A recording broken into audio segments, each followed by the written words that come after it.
The northeastern people are the most liberal people in the country who don't stick too much to the conservative, strict Indian culture.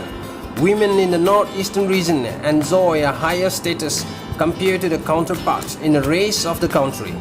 Northeastern women are not restricted to the four walls of their house. Their voice are important in the decision making of the family. Northeast region is also declared dowry-free region. Fact be told, there is a community in Northeast called the Khasi tribe in Meghalaya where the youngest daughter of the family inherits the entire family's property. There is also a women market in Manipur called the Ima Bazaar, which is the biggest women market in the world. My dear mainland brothers and sisters, try making friends with Northeast people and they will forever leave a print of memory